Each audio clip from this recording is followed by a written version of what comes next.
welcome everyone to the first episode of Courtside Vision. I have Dom with me here today, and we are going to discuss March Madness. Dom's going to share his predictions, what he thinks will happen in this tournament before Selection Sunday comes along.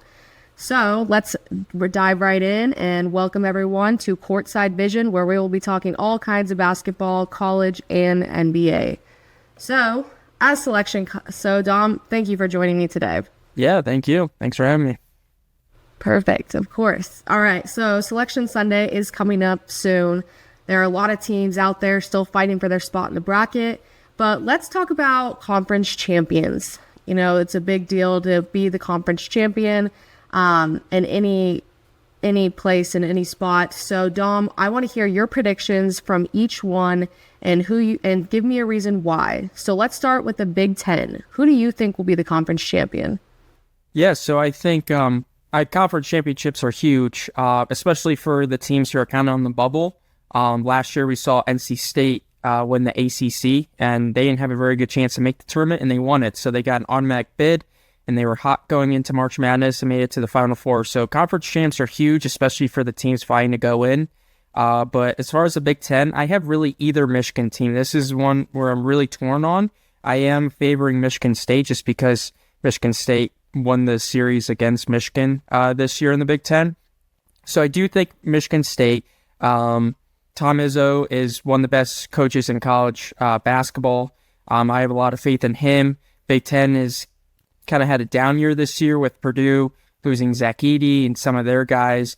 So I do think it is Michigan State's trophy to lose. Perfect. Awesome. Moving on. I feel like that is a good prediction based on what we know and Purdue being out a little bit. But I'm an IU fan, so Purdue can... I use right in the bubble. I mean, they can I make know, a push. they're doing pretty I know good. they're playing for their coach because he's retiring after this year, so I wouldn't be surprised if they made a run. They're kind of my dark horse team in the Big Ten just because they are playing for their spot in the tournament. So, dangerous team. Yeah, they are doing really good. I'm excited for them. All right, let's move on to the ACC. Who is your prediction for the conference champion there? Yeah, so I'm just going to warn everyone. I am picking a lot of one seeds, but the one seeds this year in a lot of these conferences have been dominant all year. Now, obviously, not all one seeds are going to win, but that's just kind of where I have a lot of these teams. But I do have Duke winning. I just think they're so good. I do think that they are probably the best team in the country, if not second behind Auburn. But don't sleep on Clemson. Clemson is a very experienced team. They made a deep run last year. So I think Clemson is a sleeper. They're the 3 seed, I believe. So don't sleep on Clemson. But other than that, I don't see anyone else really making a huge threat. But you never know. Maybe we'll see another NC State kind of pop up this year. I would say maybe North Carolina could be that team. But considering the struggles they have had recently, they just played Duke this past weekend. I believe if they win tomorrow against Wake Forest, they could play Duke in the next game. But I also want to warn people that depending on when this episode is released, some of these dark horse teams may be out already, but these are kind of the people that I'm keeping an eye on. Yes, we promise this hasn't been recorded after its facts come to light. Yes, this is Wednesday at 6 o'clock Eastern time, so anything after that is up for grabs. Yep, exactly. Just so we're not lying. Here, I'll even show my phone. There you go. There is the date. All right. Okay, next up, we got the Big East. What's your prediction for that one? Yeah, so once again, I'm going to pick St. John's. Kind of the same reason I picked Michigan State.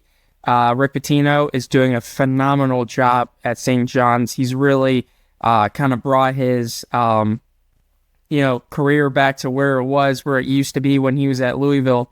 And St. John's is just looking really good. They're super, super well coached, just great at the fundamental stuff. Obviously, no big threats in the Big East that have really made a push. You have the UConns there, you have the Cranes there, but I truly do think it's St. John's to lose. Now, dark horse UConn, they're pretty comfortable in the tournament right now. I think they're projected to be an 8 seed. We'll talk a little bit more about them further in the episode, but with the experience, and they have one of the best coaches as well in the country, I just can't leave them out for sure. But either UConn or Creighton or my dark horse teams. Creighton has struggled against the other top Big East teams, but they have a really good roster like they had last year where they kind of made a push in the tournament. So they have the roster to do it. It just will be a matter of can they make a push, but I do think it ends up going to St. John's. Okay, sounds good. And a couple more to go here. Next, we have the Big 12. What are you looking for that one? Yeah, and I think Houston takes this one pretty easily. They've had a really good year all season, very good on offense and defense, and they have great coaching as well. But they are, I guess I said they have a good offense, but they are 173rd in offense rating, so more defense and coaching than anything. But I do think Iowa State, they did win today. They are playing tomorrow, so we'll see, depending on when this episode gets out, if they're still in it. But I think they are a really good dark horse team. They started the season off really strong. They have struggled as of late, but I still think that they have what it takes to definitely make a run in March Madness, if not the conference tournament. Yeah, of course. All right, last but not least, the SEC. What is your prediction for that? Yeah, so I guess I'm not really taking the top seed in this conference. I do have Alabama, which may be some recency bias. They just beat Auburn, who is the 1 seed. So I could see how that's turned a little bit, but I am taking Alabama. They're coming off a really good win. They probably had the hardest schedule all season. The SEC itself is stacked. You're going to have 2 probably SEC schools being 1 seeds in the tournament, that being Florida and Auburn. But I do think Alabama has a chance. Mark Sears, their point guard, is one of the most exciting players to watch. And they score the most points and take the most threes and make the most threes out of anyone. But that's also dangerous as well, because if you're not making those threes and you can't, they're not a great defending team. So if you're not scoring, it could be tough on them, and I could see an early out for them. But if they are on top of their game, I don't think anyone can beat them. A dark horse would be Texas A&M. But if they advance, they're going to have to play Auburn early, so that kind of worries me a little bit for them. But they've kind of been a left-out SEC team who had a really good season, who I think could challenge, any of those top 4 seats. Yeah, of course. I mean, Alabama's got guts, and I love Alabama. My family grew up Alabama fans, so rooting for them too.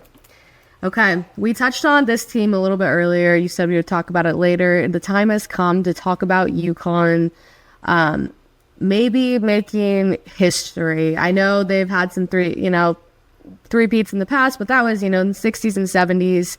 So UConn is coming in, but they haven't had the best season so far. So it's looking a little rough, but Dan Hurley even said this season will be a failure if they don't get a three-peat. So, Dom, do you think this is possible for UConn to come up and come out and try to turn their season around and go all the way? Dan Hurley is quite the character. I know inside his mind he probably has made himself believe that they can win it all. I'm not going to take that from him because he's a super passionate coach and one of the best in the game right now. But I don't see it happening. I know they're currently projected, if anyone's interested, before the official brackets come out, ESPN does predictions updated as things go on of what they think the bracket could look like. So that's kind of what I'm referring to as I talk about these things. But right now, UConn would be a 7 or 8 seed, and that would be right by where Duke would be the 1 seed. So if both of those teams win in round 1, they're clashing in round 2.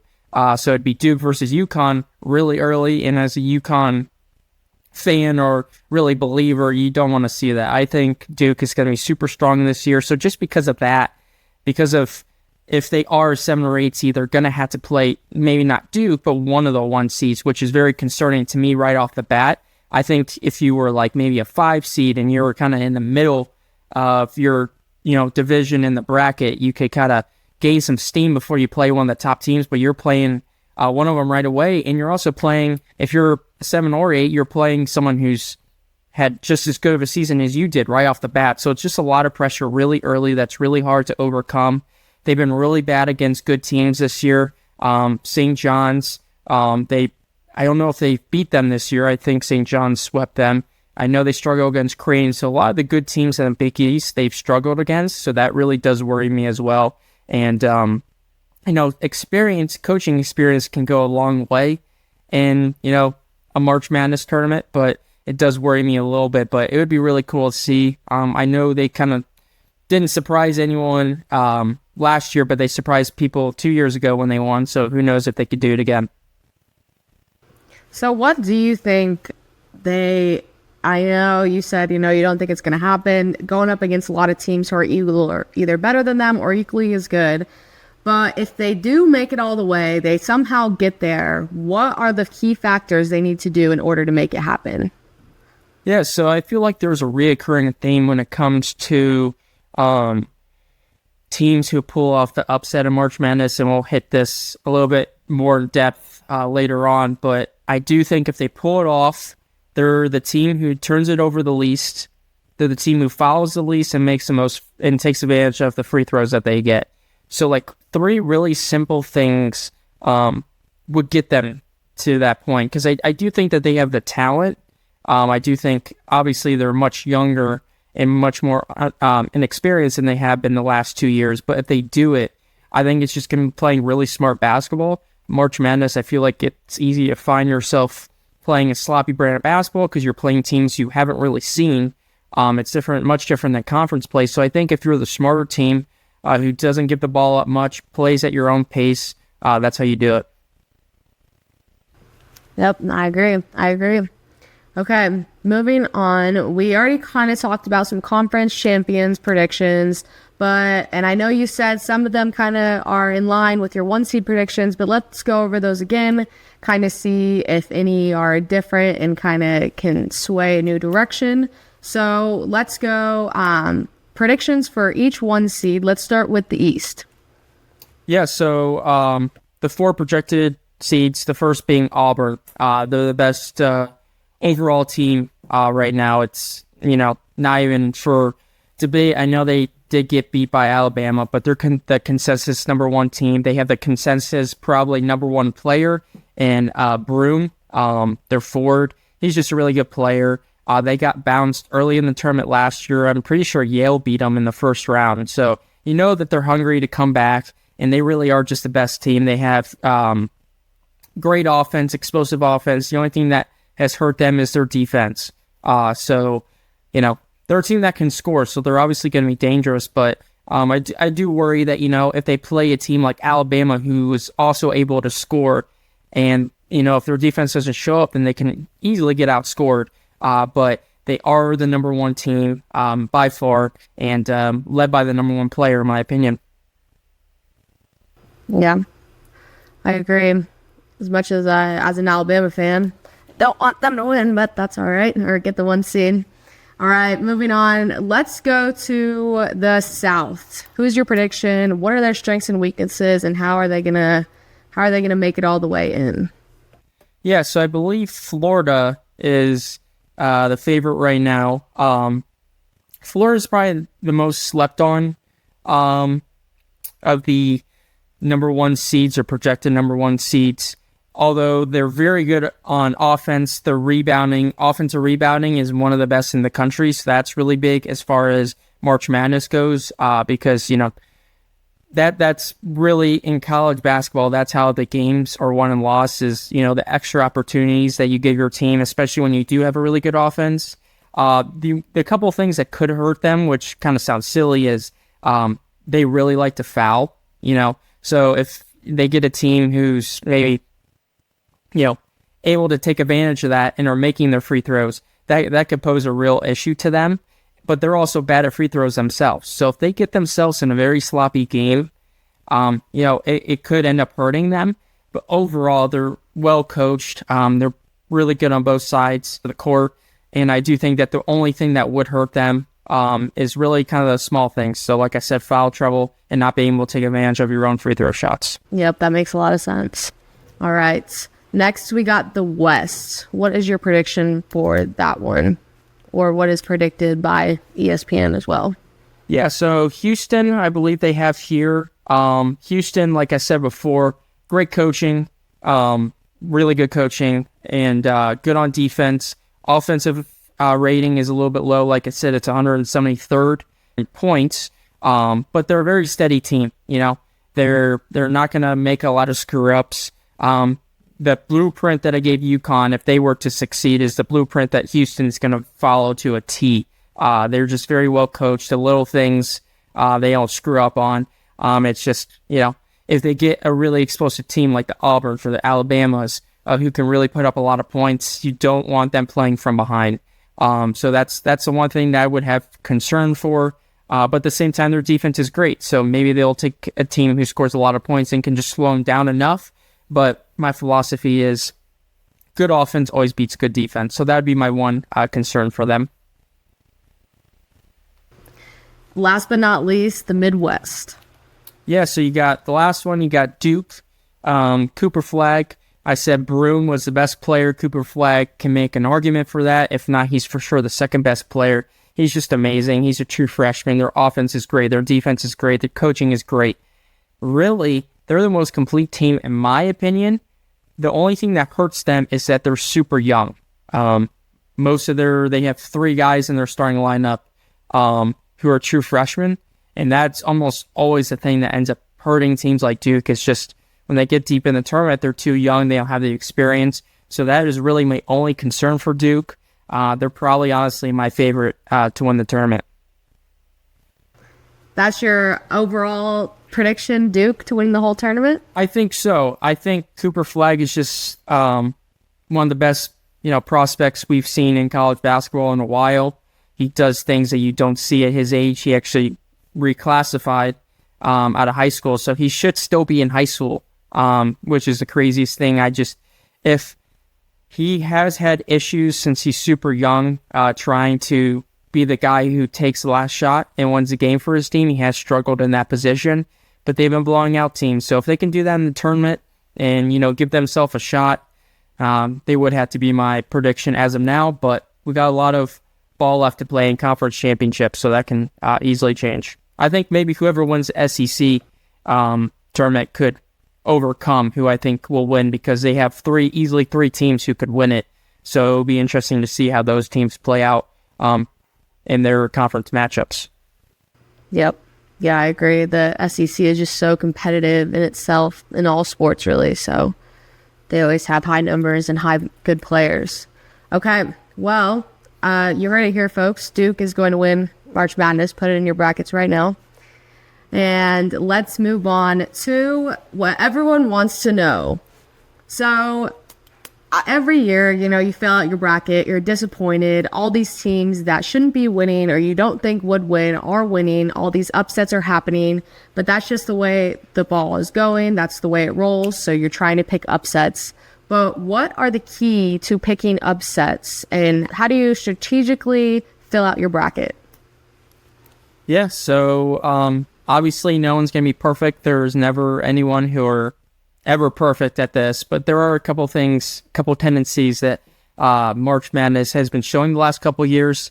The one being the 12 seeds. So I feel like the 12 seeds a couple years ago were, almost a guaranteed loss against the 5th seed. But the last couple years, we've seen a big uptick in the 12 seeds winning. Last year, we had 2 12 seeds who won in the first round and moved on. So I would find 1 or 2 12 seeds that you really like and kind of just roll with them, because I truly do believe that every year moving forward, just because there has been a shift in college basketball, that the 12 seeds are going to have a great advantage. Typically, they're the team who plays at their own pace. They play their brand of basketball. They're very inexperienced teams. They're typically from the lower conferences, obviously. So the experience is really what's been kind of, getting them above against these other teams who maybe don't have the experience that they do. So find a team or two on the 12 seed range that you like and have them move on to the second round. Another thing to pay attention to, I mentioned this very early on, pay attention to the conference winners and who is hot or who gets hot in each of these conference tournaments. Because if you look at it last year, especially in the ACC, you had NC State and Clemson who were playing really good basketball. NC State obviously won.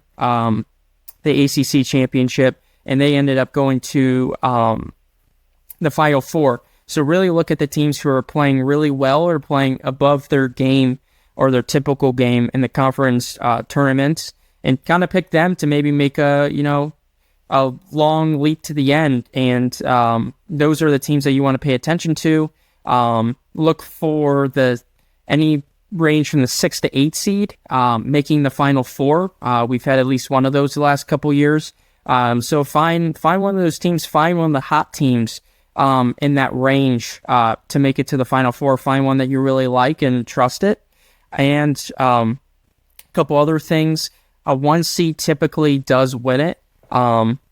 It always ends up being a 1 seed for some reason. So I know it's probably going to be fun to maybe choose not a 1 seed to win it all. But I would choose one, especially this year. The 1 seeds are super strong.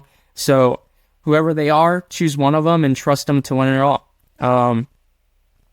And I think the last thing was the seeds overall 8 through 12 can always be sneaky. And I mentioned that with the 12 seed, and I mentioned that with one of the 6 to 8 seeds making the Final Four. So, I would choose a handful of those overall and kind of, have them go deep in the bracket. I do think, like I said, there is a little bit of a shift in college basketball. So I would trust a couple of those teams. Obviously, don't pick all upsets and don't pick all favorites, but I think for sure pick a couple of teams who you think can make a deep run, especially those 12 seeds and so on. But, don't be afraid to, trust your instinct, and that's the name of the game. I have a question about what to do. I feel like a lot of people have trouble between the 7th and 8th seed, just every single time. I never know which one to pick. So what advice would you give to someone like myself who always has trouble picking between the two? And what is the differentiating factor of what the team has that the other team doesn't, usually that makes them come out on top? Yeah, so a lot of these apps that we use to fill out the brackets, they do have a matchup comparison. I would click on that, and I think I would look at rebounding, the amount of rebounds or offensive rebounds. I would look at free throw percentage because it's almost always going to go down to free throws. So who shoots a better free throw percentage? The pace that each team goes at. If you have one team who plays a faster pace and the other one plays a slower pace, obviously one of those is going to take over. Which one? It's a 50-50 chance, but I tend to rely on the team who plays a slower pace just because it is a little bit more frustrating on the team who plays a little bit of a quicker pace. So those are the things I really look out for. I just think the teams who play the game the right way and don't chuck up a lot of bad shots or just very strategic and smart and play good defense, those are the teams that I'm always going to pick. Okay, perfect. Well, speaking of picking teams and filling out brackets, we have a question for the fans and, of course, for you, Dom, as well. Drop it in the comments. How many brackets are you filling out this season or this year? Yeah, so I know a lot of people aren't going to believe this, but I really only fill out one. It's just, there's a lot to overthink, and I feel like if you continue to fill them out, you're obviously not going to make a perfect bracket, so why are you filling out more than one? So I'm very conservative. I only fill out one. I take a lot of time on that one bracket, so right when brackets are open Sunday, I think you have obviously till Thursday to finalize it Thursday at noon. So I take that whole week, do any research, kind of just stick to my gut. And, if I fill out too many, then, I'm not paying attention to all of them. So I'm trying to make the one really good one. So that's what I focus on. How many do you fill out? It really depends on the year. If I'm following it more so than I was another year. But sometimes I like to do just fun brackets. Like when Arizona State was in it, I picked them to win just for fun. Sometimes I just like to do it for fun. But my family, we have a betting each year. So everyone fills out a bracket, and whoever scores the most points at the end, whoever's closest, gets to dress the rest of the family up in whatever they want, and we have to go out to dinner. So, you get all crazy and dress up, and I've won 4 years now, so. Oh, wow. Yeah. Hopefully we'll keep it going. Yep. I had to ask, what's the closest, since you do so much research and you really nitpick on your bracket and make sure that you're picking the right teams and going all the way, what's the closest you've ever gone to a perfect bracket, if you remember? Yeah, I haven't been very close. As of recently, after the first round, it's kind of toast.